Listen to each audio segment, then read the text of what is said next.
Quizá idealizamos lo humano porque hemos sido testigos de todo lo que nuestra infinita curiosidad ha alcanzado en términos de lo sublime.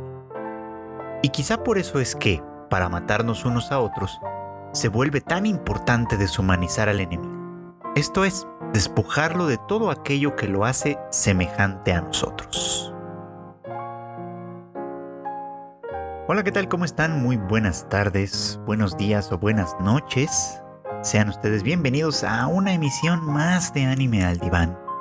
Este podcast conducido por Freud Chicken que trae para ustedes pues los más recientes comentarios sobre las series de anime que estamos siguiendo esta temporada de verano que ya empieza a estar agonizante, que ya nos acerca cada vez más a los finales y que pues con ello obviamente vendrán seguramente comentarios pues mucho más pues intensos quizá sobre las conclusiones que nos ofrezcan en un momento dado.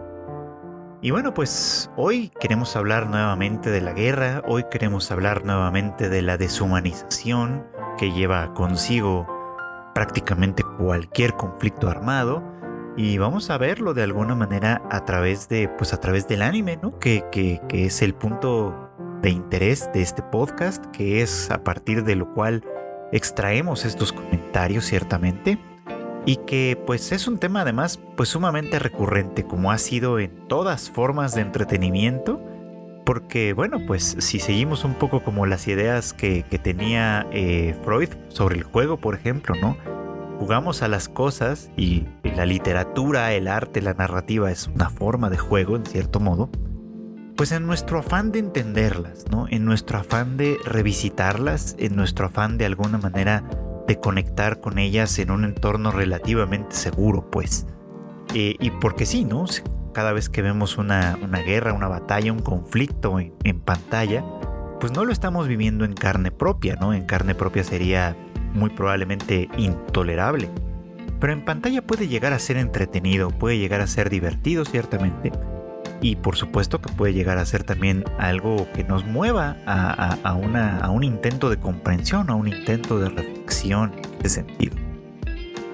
Y bueno, pues quiero empezar esta conversación, vamos, ¿no? Con los más recientes, o el más reciente episodio de Demons Destruction, que bueno, pues ya lo he dicho varias veces, ¿no? Me parece que es probablemente el anime más interesante que tenemos en este par de temporadas, básicamente.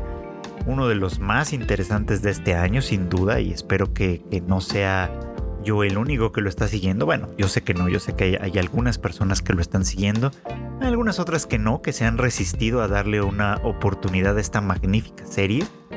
Pero bueno, pues esperemos que pronto recapaciten, porque me parece que es un producto, un producto narrativo, una historia, vamos, muy, muy, muy interesante en un montón de niveles que, pues he de confesar, ¿no? La verdad es que creo yo que ni siquiera en todas las veces que le he tratado de dar algún tipo de análisis a esta cuestión, pues no he alcanzado, creo yo, a hacerlo con la profundidad que se merece. Pues creo que en realidad es algo que merece mucho, mucho más pues profundidad y análisis. Pues, pero bueno, se hace lo que se puede, digamos, ¿no?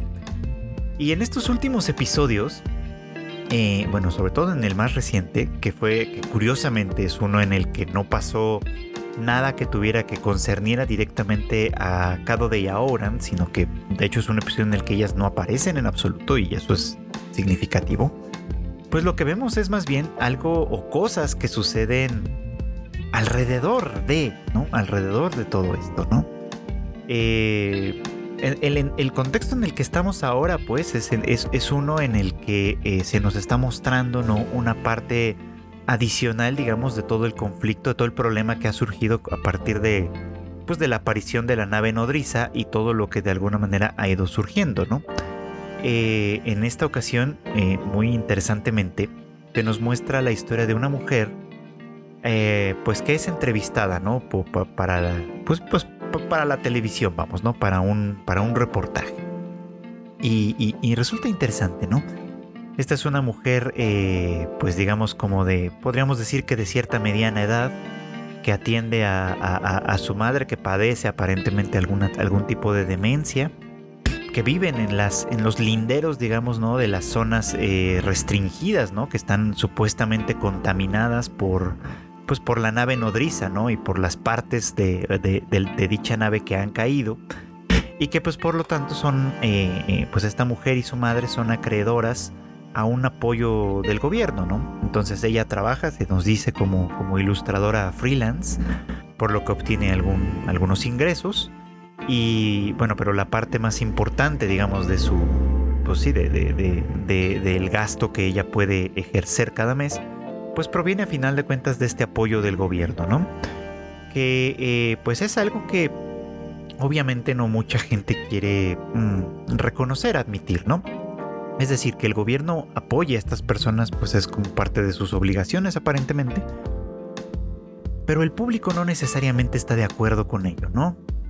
Consideran que son vividores, o vividoras en este caso, que pues ya podrían haber dejado sus hogares e irse a vivir a los refugios como tanta otra gente ha hecho, por supuesto, ¿no? O irse a vivir a otra parte simplemente y no estar sangrando, digamos, las arcas gubernamentales, ¿no? Con este tipo de soporte, ¿no? La entrevistadora tiene obviamente sus dudas en cuanto a muchas partes de la historia, ¿no? Esta mujer reporta pues padecer o haber padecido, bueno, más bien padecer trastorno de déficit de atención, aunque no tiene pues ningún diagnóstico otorgado por escrito por ningún especialista, por supuesto, ¿no? Reporta también, ¿no? Pues tener una relación pues difícil con su madre, ¿no? Quien, decíamos, padece algún tipo de demencia y por lo tanto no siempre pues recuerda bien los nombres, las caras, las circunstancias en las que se encuentran, por supuesto, ¿no? Y que pues ella, a pesar de todo, hace, o al menos así se presenta, ¿no? Como que hace el esfuerzo por conservar una vida más o menos normal en condiciones tan desventajosas como estas, ¿no? En las que tiene que cuidar a su madre pues de manera continua, ¿no? Un paciente con demencia requiere muchísimos cuidados y que bueno, pues eso le impediría obviamente pues buscar un empleo de otra índole que no fuera un freelance como el que está realizando, o bien pues también es un pretexto para no moverse del lugar en el que se encuentra, pues, ¿no? Pues ha sido la casa de su madre durante prácticamente toda la vida, ¿no? Y un movimiento como pues sería complicado, ¿no? Ahora, lo interesante de esto no radica tanto en si la historia es verdadera o no.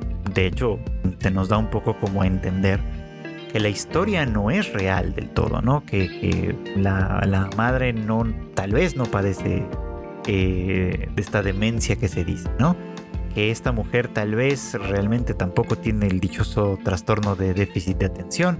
Es más, que tal vez, pues a final de cuentas sí están aprovechándose de alguna manera de una política del gobierno que incluye además pues el hecho de no abandonar una casa, ¿no? De no abandonar la casa pues en la que han vivido tantísimo tiempo, ¿no? Además, pues esta mujer después se nos va revelando que tiene o mantiene una relación amistosa, vamos a decirlo así, con los invasores, ¿no? Que viven, que los invasores, ya sabemos, ¿no? Ocupan algunos de estos lugares, ¿no? Y viven pues de momento sin hacerle daño a nadie como tal, pero temerosos, ¿no? Pues básicamente de los grupos y de las armas de exterminio que se han dirigido hacia ellos, ¿no?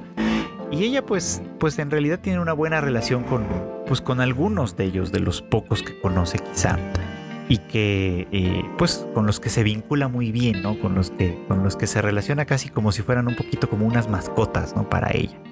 Les provee algún tipo de alimento, algún tipo de cariño, como si fueran, pues sí, ¿no? Animalitos abandonados un poquito, ¿no? En su conversación con la periodista, esta mujer le dice que es consciente, ¿no? de cómo la perciben otras personas, ¿no? De que el reportaje realmente no sensibiliza a los otros en cuanto a la supuesta situación que ella vive como tal, ¿no? Sino que más bien la califican pues de esto, ¿no? De vividora, de abusiva, consideran que es un robo básicamente, ¿no? Un robo a las arcas de todos, ¿no? Al dinero público, vamos a ponerlo así, pues que se les esté manteniendo cuando bien podrían haberse ido a cualquier otro lugar, básicamente, ¿no? Lo cual, pues, da cuenta como de varios problemas sociales que surgen en la realidad también, pues. O sea, de manera paralela hemos visto cómo esta compañía, ¿no? Que ha sido la que ha desarrollado las armas contra los invasores, contra la nave nodriza, contra las otras pequeñas naves y demás, pues básicamente tiene un acuerdo con el gobierno, ¿no? Que implica como como un plan secreto, ¿no? Que obviamente el otro periodista trata de develar, ¿no? Insistiendo constantemente en que ellos saben más de lo que aparentemente, bueno, de lo que le dicen al público, con sus sospechas un tanto infundadas, pero pues de todas maneras incisivas, de que el presidente de la compañía probablemente pues es uno de los invasores. Obviamente pues jalando un poquito como con la idea de que hay una conspiración del gobierno en este sentido, que deja de lado, ¿no? a la población en general, que deja de lado a la gente pues de la que vive en gran medida y con la que supuestamente pues mantiene una relación importante, ¿no? Es curioso este paralelismo, pues, o así como nos lo plantea Inio Asano, el autor original de esta serie. Es curioso de alguna manera pensar en ese paralelismo, ¿no? Como de alguna manera el público parece muy indispuesto, ¿no? A que el dinero público se use en beneficio de una persona que podría estar mintiendo ciertamente, pero que de alguna manera reclama algún tipo de atención para una situación muy particular, ¿no? La de una madre enferma, la de dificultades quizá para conseguir un empleo razonable y obviamente pues el anhelo o el deseo de no dejar lo único que tienen en el mundo, ¿no? El pequeño pedacito de mundo que tienen para sí mismos, para sí mismas en este caso, que es pues este pequeño departamento que se encuentra en los linderos, digamos, como de la zona contaminada, ¿no? La gente o el gran público, digamos, podríamos decir que está muy muy atento y es muy crítico, digamos, de este tipo de situaciones donde el dinero público se destina a apoyar a personas que reclaman de alguna manera algún tipo de desventaja con respecto a otros, ¿no? Pero, y esto obviamente pues parte de la manipulación misma del gobierno, no parecen tan críticos cuando el gobierno invierte grandes millones, muchísimo dinero en obras y en inversiones, digamos, y en alianzas con ciertas empresas quizá, que realmente no benefician a nadie más que al propio gobierno y más que a las propias empresas como tal, ¿no? Esto aquí pues sucede de una manera que se narra de formas distintas, ¿no? En tanto que la narración a lo individual de este caso particular de esta mujer que ya tiene todas estas características que hemos mencionado antes, es un caso como individual en el que se siente que esta persona roba, ¿no? Le roba al erario, por así decirlo. Pero el gobierno se narra de una manera diferente, ¿no? El gobierno ante las pantallas siempre se narra como un ente que nace del pueblo, que se debe al pueblo y que se preocupa por el pueblo, básicamente, ¿no? Y que todas sus acciones están destinadas o dirigidas al bienestar de este pueblo, ¿no? Pero si ustedes han prestado atención a las pequeñas conversaciones que hemos tenido oportunidad de ver a lo largo de la serie, tanto del presidente de esta compañía, ¿no? Como de la chica que pues resulta ser la llave, digamos, ¿no? Para activar o desactivar o movilizar de alguna manera la inteligencia artificial que controla todas estas cosas. Si han visto ustedes las interacciones breves que ha tenido o que tiene el primer ministro con su gabinete, básicamente, ¿no? Se han visto incluso las interacciones la información que me parece que algunos quizá no recuerdan muy bien, que este primer ministro era un político corrupto en el otro timeline, digamos, en la otra línea temporal de la que Ouran saltó, en la que Kadode se había convertido en una especie como de heroína vuelta maligna en un momento dado. no, en esa línea temporal, Kado de hecho mata a Ogi, ¿no? Tras juzgar que era una persona demasiado corrupta, ¿no? En este sentido. Y bueno, en esta línea temporal donde Ouran cambia de alguna manera las cosas, este mismo personaje llega a ser primer ministro, ¿no?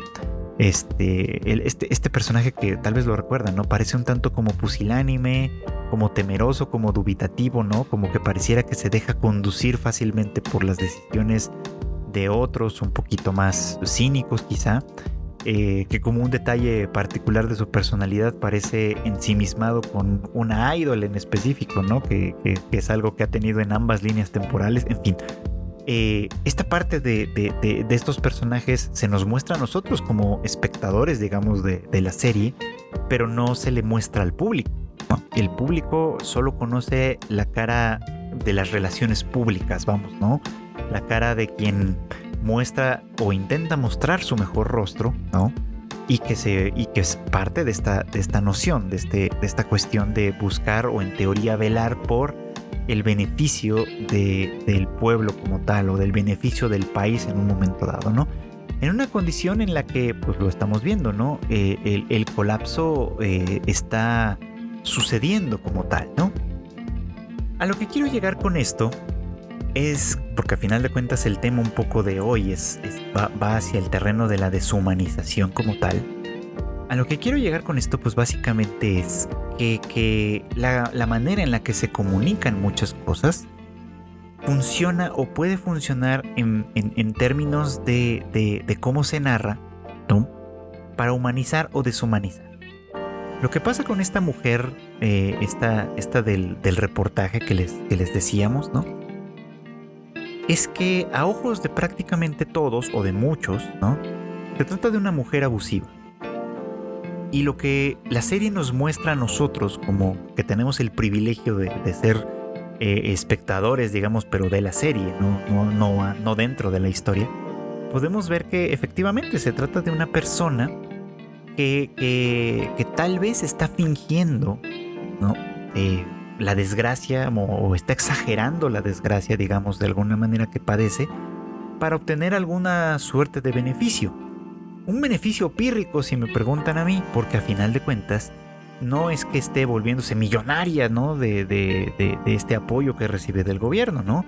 Simplemente lo está utilizando o está utilizando este beneficio para más o menos llevar una vida cómoda y tranquila en una circunstancia en la que, bueno, pues las cosas ciertamente no pintan nada bien, ¿no? En la que todo el mundo se ha ido, en la que viven en una situación prácticamente de aislamiento, en una zona que se dice contaminada, ¿no? Y para la que ella, a final de cuentas, sí tiene que hacer algunas cosas para garantizar su supervivencia. Es decir, que sí ha tomado cierta ventaja de una circunstancia, de una desgracia que ha ocurrido en sus entornos, que ha ocurrido a sus alrededores, pero que es una ventaja tan pequeña que difícilmente, ya vista de una manera un poquito más objetiva, puede verse como tal.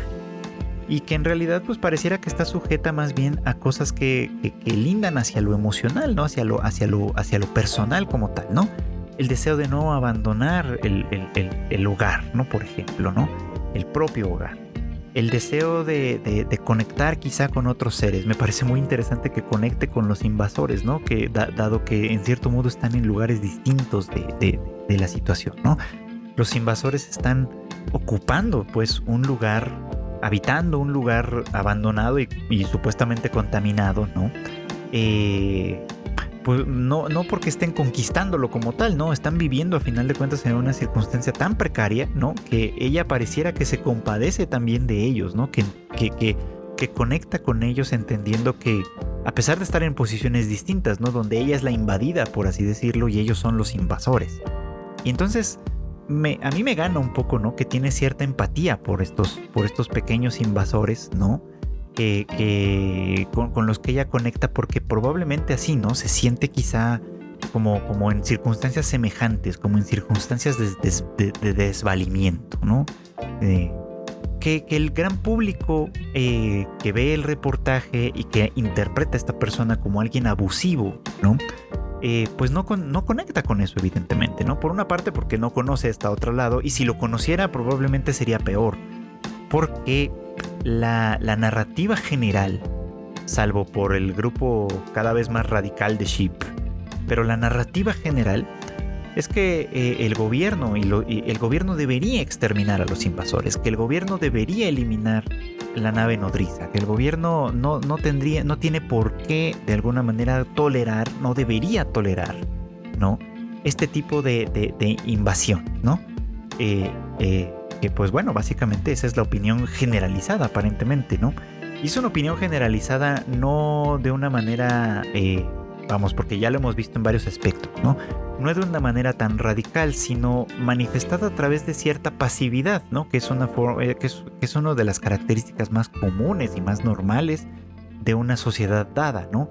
Hay un gran intermedio, digamos, entre los extremos que puede pensar o puede sentir ciertas cosas, pero que a la hora de la acción no necesariamente se va a movilizar, ¿no? Ya lo platicábamos en otra ocasión. Aquí los extremos pues están por un lado en Sheep, que se radicaliza cada vez más y que promueven, ¿no? Digamos, un diálogo con los invasores, promueven la aceptación de los mismos e incluso el reconocimiento de sus derechos humanos, ¿no? Partiendo de la base que no son humanos en realidad, pero bueno, ok, vamos a decir que tienen los mismos derechos o deberían tenerlos, y eso es de alguna manera la postura de Sheep, ¿no? De ahí tenemos todo un largo espectro de personas que pueden pensar que, bueno, tal vez hablar de derechos humanos es demasiado, pero sí podríamos por lo menos reconocerles el derecho a vivir, ¿no? A los que podrían decir, bueno, o sea, sí tienen derecho a vivir y tienen probablemente derecho en donde sea, pero no aquí, ¿no? Lo tienen que tener esos derechos en su lugar de origen o donde sea, ¿no? Aquí no, porque aquí me incomodan, aquí son una molestia, aquí de alguna manera son un problema. Pasando por los que dicen, bueno, ok, ¿no? Pues a final de cuentas no sabemos nada de ellos, entonces, pues yo no sé qué pensar, y pues como no sé qué pensar, prefiero no pensar nada, ¿no? Prefiero dejarme guiar por lo que digan las autoridades en un momento dado, que las autoridades dirán esto o aquello y yo les creo, ¿no? Y si las autoridades dicen que en realidad no existen tales invasores, pues yo no tengo ninguna razón para no creer en ello, ¿no? Y luego están los un poquito más radical, aquellos que dirán, no, claro que los invasores existen y de hecho pues está bien que el gobierno los extermine, ¿no? Que el gobierno los elimine, los ahuyente, se vayan a otra parte, etcétera, ¿no? Y llegando hasta el extremo del personaje de Kojiro Imaki, ¿no? Que básicamente él y su pequeño grupo toman cartas en el asunto y los asesinan básicamente con sus propias manos, ¿no? Por razones que pues ya tiene cada quien ya tiene sus propias razones para hacerlo, básicamente, ¿no? Entonces, en todo ese espectro de distintas reacciones que puede haber en torno a un caso como de esta mujer y los invasores en específico, pues vemos cómo de alguna manera hay distintos niveles de percepción que nos llevarían eventualmente a una deshumanización, básicamente, ¿no? Y en realidad, pues es muy difícil atinarle o acertar, ¿no? A cuál es la postura que podríamos considerar correcta en un momento dado, ¿no? Porque evidentemente, pues, ¿no? Que existe un espectro tan grande, ¿no? Y ahorita lo describí muy someramente, pero que existe un espectro tan grande en un nivel social, pues obviamente implica que hay distintos puntos de vista, tan distintos puntos de vista, que muchos de ellos van a acabar siendo inconciliables. Y que encontrar un equilibrio delicado en esto, pues es a final de cuentas la labor que tendría que tener el gobierno. Que en este caso, pues nosotros lo hemos visto, es un gobierno que intuye o sabe hasta cierto punto que la situación es insostenible y que está llegando a un punto en el que lo único que les interesa es salvar su propio pellejo.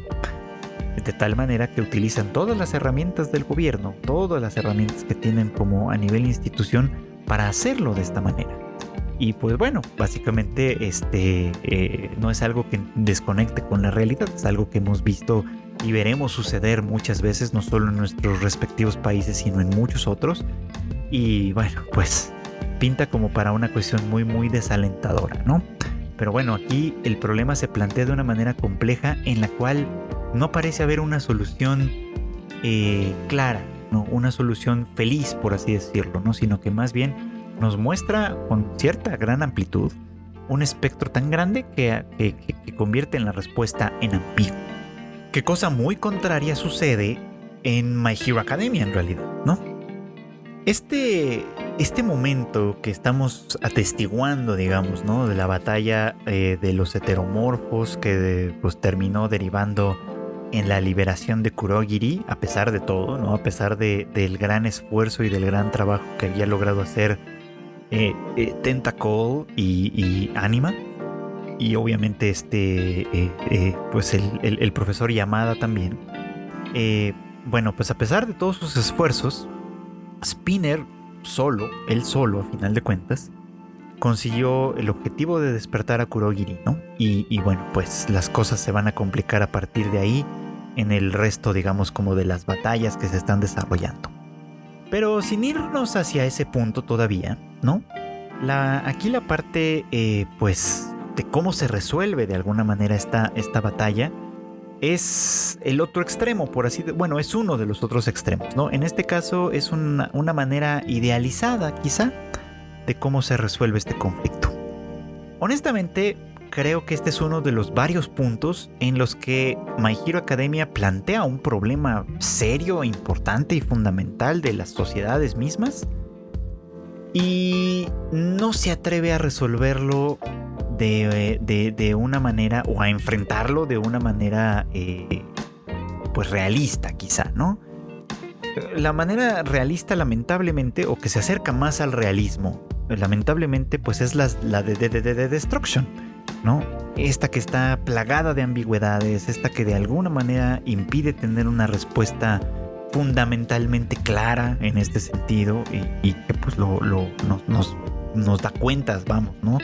De que una sociedad pues grande, básicamente, no tan grande necesariamente, pero pues una sociedad grande pues va a tener tantísimos matices que va a ser difícil de alguna manera encontrar ese delicado equilibrio en el que las cosas más o menos funcionan, ¿no?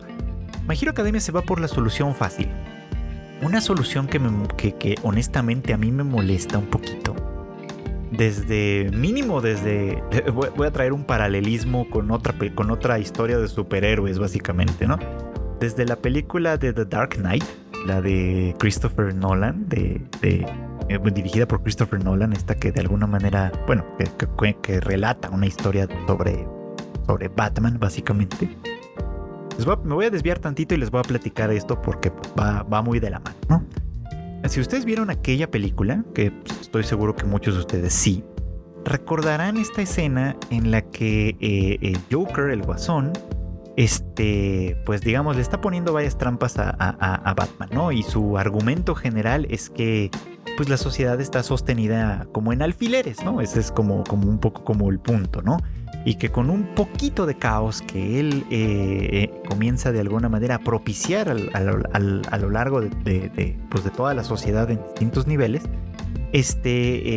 pues todo se cae, todo se viene abajo, ¿no? Que las personas ordinarias se convierten en salvajes básicamente, y la ciudad en términos generales se vuelve un enorme caos. Y bueno, llega el momento en el que pues tienen que sacar a la población de cierto lugar, y básicamente como volaron puentes y todo, la única opción es moverla en unos barcos, ¿no? En unos buques.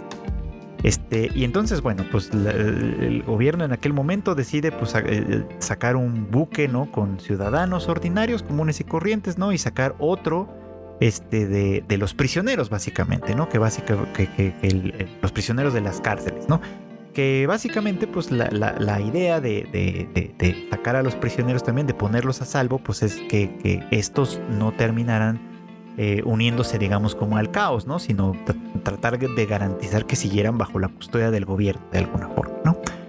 Y bueno, cuando esto sucede, pues el Joker le comunica, ¿no? A Batman, bueno, y a todos, que básicamente hay una bomba, ¿no? Más bien hay unas bombas en ambos buques, ¿no? Y que el control para activarlas está en el buque contrario, es decir, los prisioneros tienen en su poder el control para volar al otro barco, y el otro barco, el de los ciudadanos ordinarios, tiene el poder de volar el buque de los prisioneros, ¿no? Y pues fiel un poquito como a su manera, el Joker les dice que pues básicamente tienen 10 minutos para elegir, ¿no? Obviamente el que vuele al otro pues gana, ¿no? Y sobrevive, ¿no? Y si no se deciden o si no lo hacen, pues él va a volar a los dos.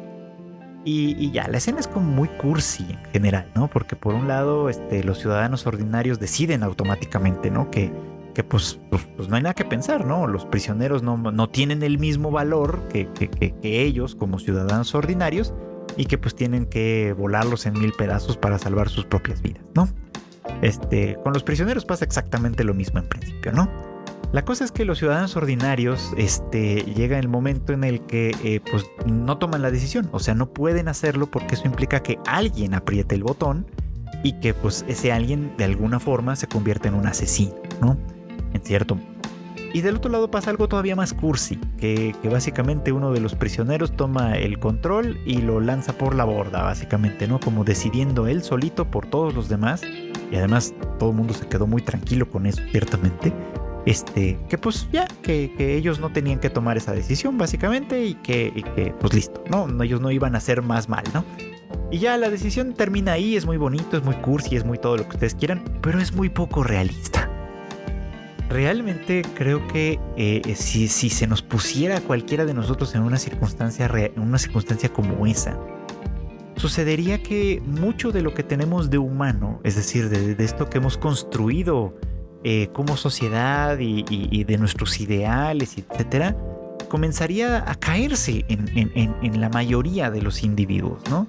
Porque a final de cuentas, pues todo lo que hemos crecido, todo lo que hemos avanzado, todo lo que hemos desarrollado, sigue sostenido en la misma base de la supervivencia, de la autosupervivencia, del deseo de alguna manera de perdurar, de permanecer, que pues está inscrito en lo más profundo de todos nosotros y que pues es una cosa con la que se batalla, ¿no? Incluso ante las puertas de la decisión de quitarse la propia vida o yo qué sé, ¿no? O sea, incluso ante esas condiciones tan graves y tan dramáticas, es algo que de alguna manera está ahí y puede llevarnos efectivamente, ¿no? A matar a otros, ¿no? Por la propia supervivencia. Es una cuestión sumamente complicada y bueno, no, digamos que bueno, tal vez no complicada, es una cuestión más bien como que está ahí en el fondo, ¿no? Que está ahí en lo más natural o en lo más, pues sí, en lo más profundo de nuestro aparato instintivo, por así decirlo, ¿no? Es decir, lo que pasa en Batman ahí en esa película, no pasaría en la vida. En My Hero Academia sucede algo semejante, por así decirlo, ¿no? La turba de heteromorfos, ¿no? Que de alguna manera, dirigidos por Spinner, quiere invadir el hospital, ¿no? Se enfrenta pues a un puñado de héroes que ciertamente no son muchos y que ciertamente pues no tienen obviamente pues muchos elementos con los cuales defenderse realmente, pero pues básicamente el argumento sigue siendo ¿no? O sea, y ya lo platicábamos la otra vez. Por un lado, ellos están hartos y tienen cierta justicia, digamos, ¿no? En buscar reformar el sistema para que se les reconozca el valor de su propia vida, el valor de sus diferencias, que se les reconozca su derecho a existir en un entorno amable, digamos, ¿no? Y que pues bueno, llega el punto en el que, convencidos por Spinner y por el discurso de Redestro y todos estos personajes, pues se movilizan, ¿no? Se movilizan en busca de una revolución, en busca de un cambio radical que les devuelva de alguna forma la dignidad, ¿no? En tanto que Tentacle y Anima, que también son heteromorfos, promueven de alguna manera un cambio más paulatino, ¿no? Un cambio que tiene que ir por la vía pacífica, ¿no? Y que básicamente pues no reconoce de alguna manera, ¿no? Que es algo que tomará tiempo y que probablemente cuyos frutos probablemente no alcanzarán a ser vistos por esta generación, pero que el trabajo constante, el esfuerzo constante eventualmente llevaría a este triunfo, ¿no? A esta conquista, ¿no? Y a una conquista mucho más duradera que no pasara únicamente por el traspaso de poder de una población oprimida a otra, por así decirlo, ¿no? Y bueno, pues las palabras de Shoji aquí parecen haber hecho efecto porque pues simplemente al ingresar al hospital y ver a los médicos y las enfermeras formando una cadena para defender, una cadena humana, digamos, para defender a los enfermos que se encuentran en este sitio, pues es suficiente para sensibilizar a la avanzada, básicamente, que automáticamente deja de seguir a Spinner, ¿no? Y pareciera como que regresan a sus cabales y retoman de nueva cuenta pues esta noción, ¿no? Que a mí me parece que es muy bonito, es muy idealizado en ese sentido, pero que pues sí, ciertamente tal vez no conecta con la realidad. Es mucho más difícil de lo que parece, ¿no? Controlar a una turba que tiene todas las razones para estar molesta, que tiene todas las razones para tomar las armas, ¿no? Que tiene todas las razones para imponerse en esa medida, ¿no? O sea, yo podría entender que se hayan disuadido de atacar como tal el hospital, ajá, pero me parecería difícil que con ello hubieran quedado conformes básicamente y tranquilos y no hubieran redirigido su ira hacia otro lugar, vamos, ¿no? Porque al final de cuentas pues es una ira que se ha sostenido por muchos años, ¿no? Básicamente todos ellos, al menos los que tienen algún diálogo durante estas escenas, reconocen haber sido víctimas, vamos, ¿no? De abusos, de vejaciones, simplemente por ser quienes son. Y esto es pues lo que de alguna manera se vuelve intolerable y que hace tan atractivo el discurso de Spinner y el discurso de Ridestro en este caso, ¿no? Una sociedad en la que nadie sea discriminado por ser quien es, básicamente, ¿no? Lo cual, insisto, en principio se oye muy bien, pero cubierta bajo la ideología pseudo libertaria, digamos, ¿no? Que promueve en realidad All for One, pues básicamente es una trampa, ¿no? Una trampa en la cual es fácil meterse, ¿no? Porque al final de cuentas, pues el poder es el poder, ¿no? Y eso es algo que por muy iguales que seamos todos en el papel, pues de alguna forma es el elemento fundamental para que las cosas funcionen en un sentido o en otro, ¿no? Y eso es algo que All for One sabe muy bien. Y bueno, pues este episodio terminó efectivamente, ¿no? Con el despertar de Kurogiri, básicamente porque bueno, Spinner a final de cuentas tiene una relación que va más allá de lo ideológico, básicamente con Shigaraki, ¿no? Es una persona con quien ha conectado a un nivel personal, incluso, ¿no? A un nivel más íntimo, como pues, bueno, es un poquito adelantarnos quizá, pero pues al nivel de un amigo, ¿no? Y por ende, ¿no? El ideal de su amigo se convierte un poquito como en su propio ideal también, ¿no?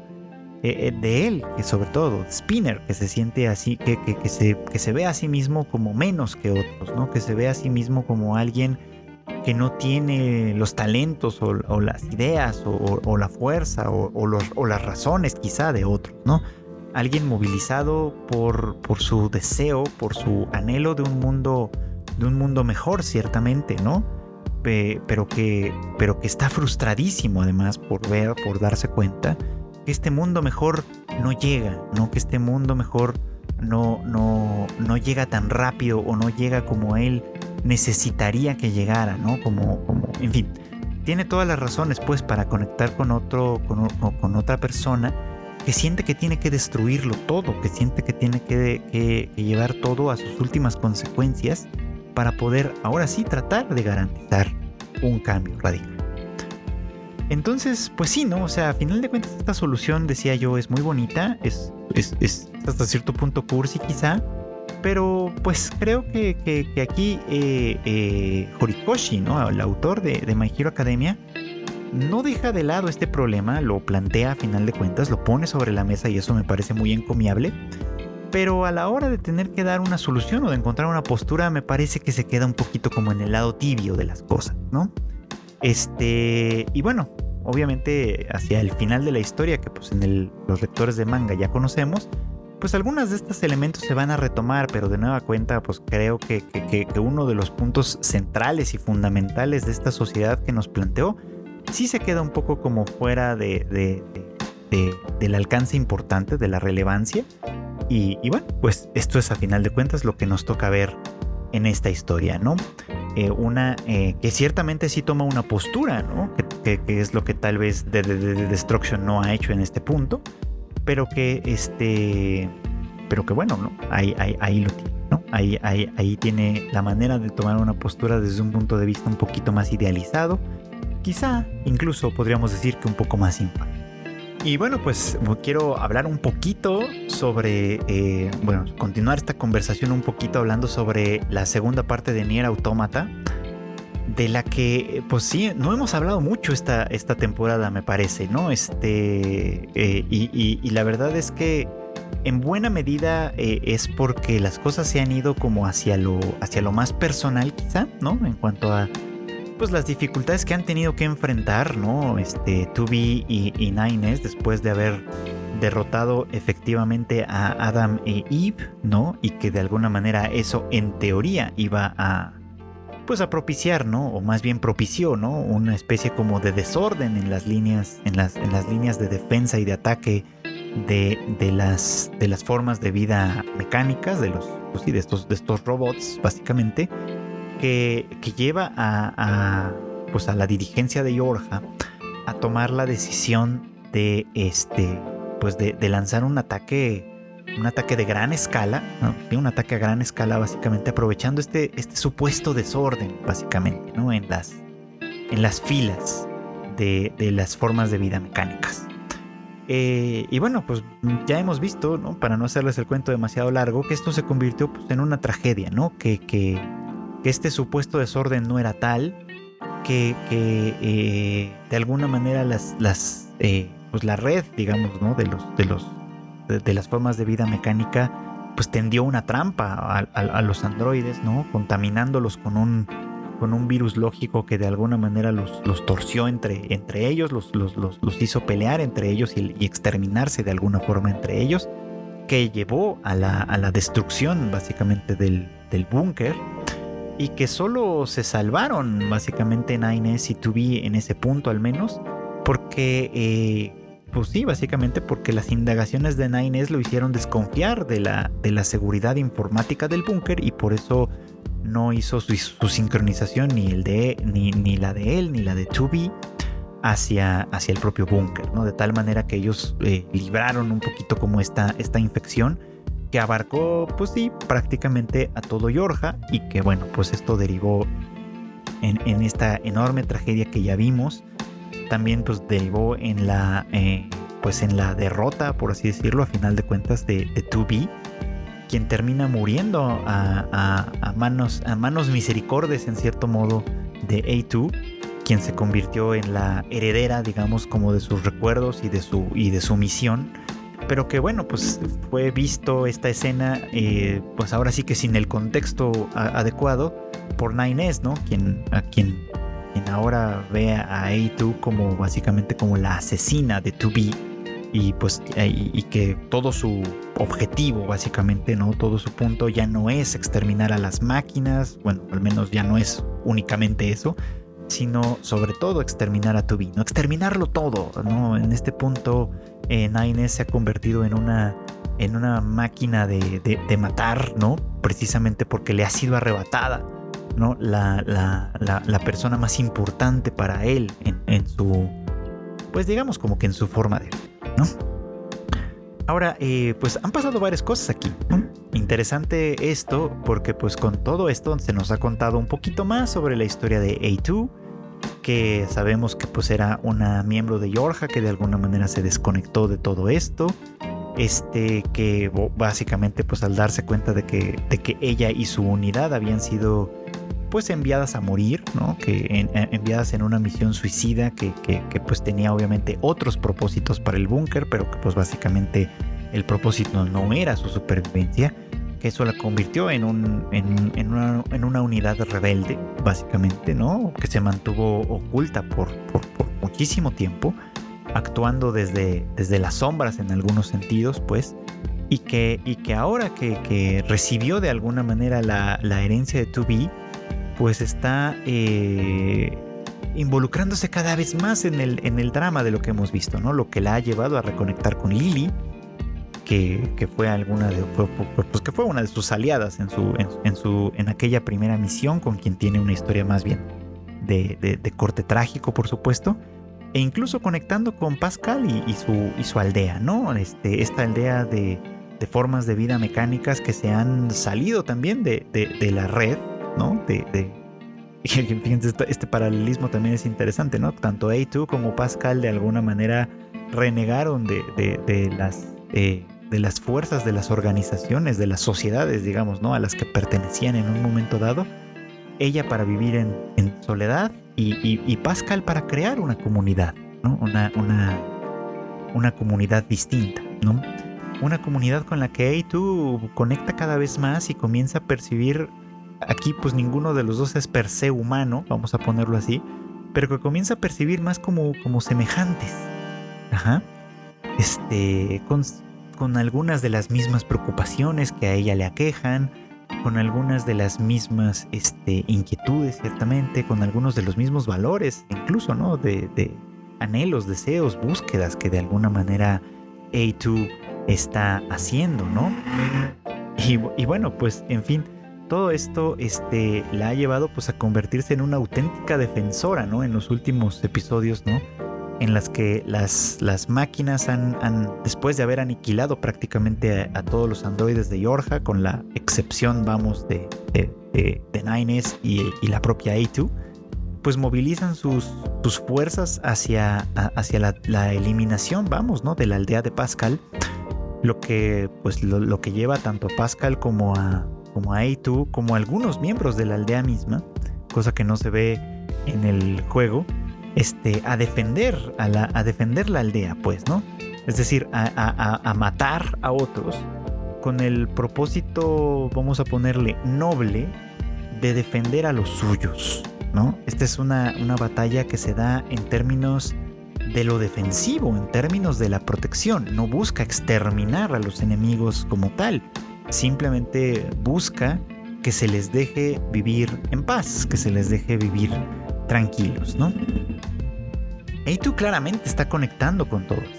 A2 claramente está conectando con Pascal, con los pequeños robots que pues tienen una forma de vida que imita la de la humanidad, ciertamente, y que ha logrado encontrar cierta armonía, pues, ¿no?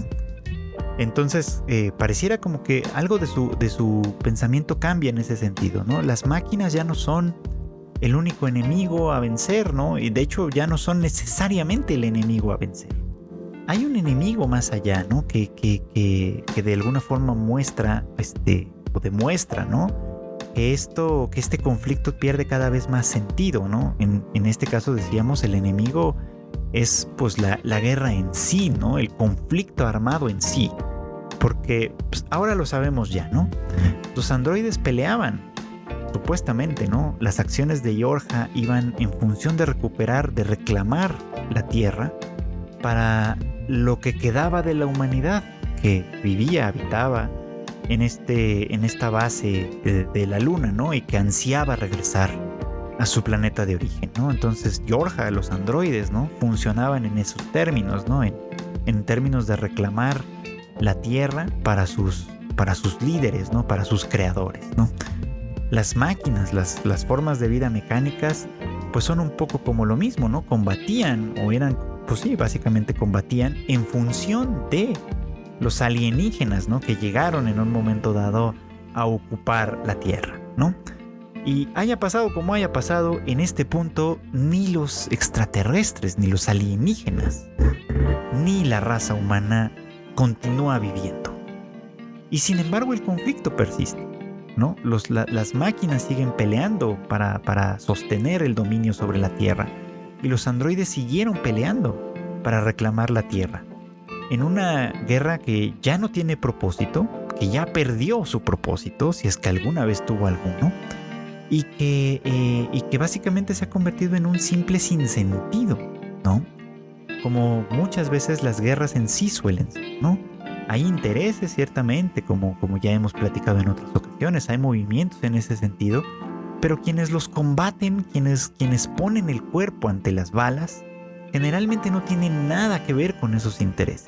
Generalmente han sido personas que, ya sea que lo hagan por necesidad, por hambre, por el sueldo que de alguna manera reciben, se convierten en carne de cañón, ¿no? En criaturas que van para matar y para morir, y que básicamente pues no gozan de los frutos de la victoria cuando los hay, ¿no? La guerra en este punto se ha deshumanizado a tal grado. Siempre ha sido deshumanizante, creo yo, pero se ha deshumanizado a tal grado que ya no hablamos de víctimas, sino de daños colaterales, ¿no? Ya no hablamos de casas, escuelas, museos, oficinas, sino de objetivos, ¿no? Que ya no hablamos de... La narrativa cambia radicalmente, ¿no? Y al cambiar en ello, pues obviamente la deshumanización se hace muchísimo más patente, ¿no? Porque las palabras importan, ¿no? Y las palabras que designan, ¿no?, aquello que forma parte de la vida humana, nos conectan, ¿no? Si nosotros hablamos de oficinas, si nosotros hablamos de personas, si nosotros hablamos de civiles, si hablamos de hospitales, de escuelas, de casas, de caminos, carreteras, si hablamos de sembradíos, si hablamos de en fin, de parques, de lo que ustedes quieran, estamos hablando de experiencias. Estamos hablando de personas. Estamos hablando de seres con los que tenemos muchas semejanzas, pues. Pero cuando las palabras cambian y se vuelven objetivos, daños colaterales, terroristas incluso, o literalmente se vuelven eufemismos de tipo animalesco, es decir, bestias, demonios, salvajes, en fin, esta clase de cosas, pierden la cualidad de humanidad, ¿no?